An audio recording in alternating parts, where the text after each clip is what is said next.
So welcome back to another video on this channel, Rookie Year Soccer. Today we're going to be looking at my 2022 World Cup investment strategy. Let's get into it.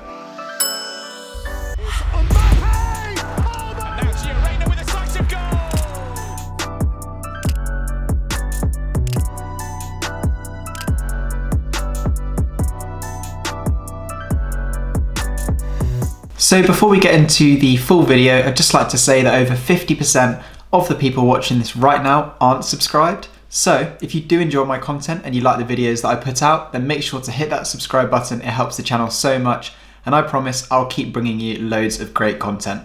So as I said, today's video is going to be about my 2022 World Cup investment strategy, and I've got a few tips on what sort of I'm looking at to bolster my investments and to make sure that I'm making the right decisions when it comes to buying players. Now, of course, this is all sort of just advice, it's opinion, and you should really do your own research before you make purchases yourselves, but you can use videos like this to inform those decisions. Now, the first thing that I like to look at when I'm looking at a tournament is targeting players who play for nations that have an easy group. For example, Brazil at the 2018 World Cup had Serbia, Switzerland and Costa Rica, which allowed players like Felipe Coutinho and Neymar to really shine and get some real hype on them. That's really important because, as you know, we all know, sports card prices are really correlated with hype more often than not. So if a player for a national team has a really easy group, allowing them to score goals and perform really well,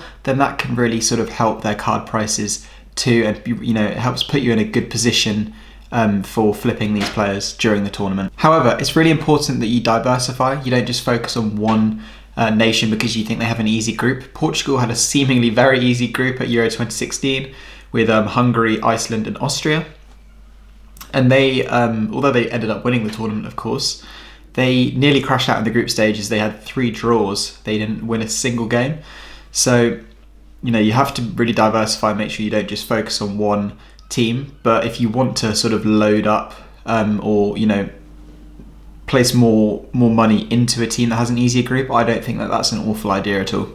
So my second tip is to grade the cards that you think are going to have a good potential to go up in price way before the tournament. We know that PSA and BGS have really massive wait times at the moment. So, you need to be getting your cards graded that you want to get graded a really decent time before the start of the tournament.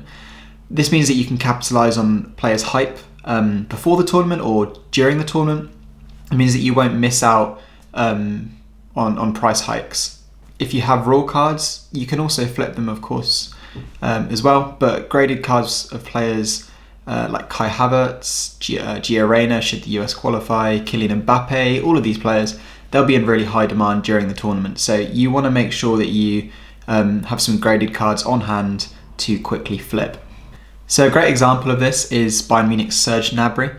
He had a fantastic Champions League campaign, and in the run-up to the final, his prices skyrocketed up for his base card that was ungraded to $75, $80. Obviously his graded cards would have been more than that, but the price rise would have been a very similar trajectory. After the tournament, his prices tumbled back down as they were correcting. So it's important that you have these graded cards in hand so you can take advantage of hype like this.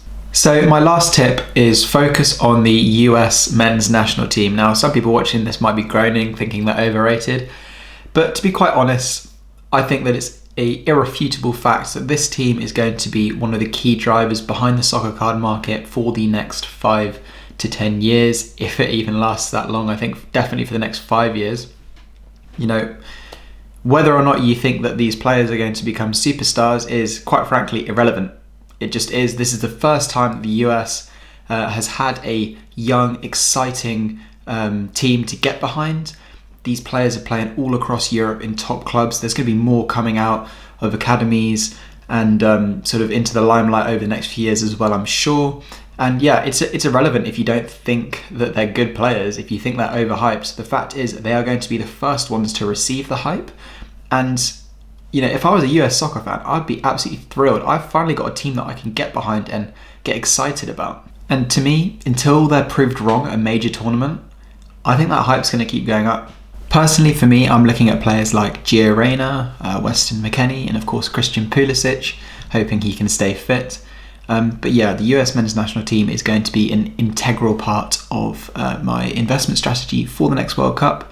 Obviously following closely that they qualify, but even so, you've got the backup of their home World Cup in 2026, which they will be guaranteed qualification for. So yeah, US men's national team is my third tip. That's all for today's video, guys. I hope you enjoyed it. Again, I'm sorry I've had a break from posting videos. I'm not going to be able to post every day, but I will try and bring as much content as possible to you over the next few weeks. Thanks for watching, and I will see you in the next video.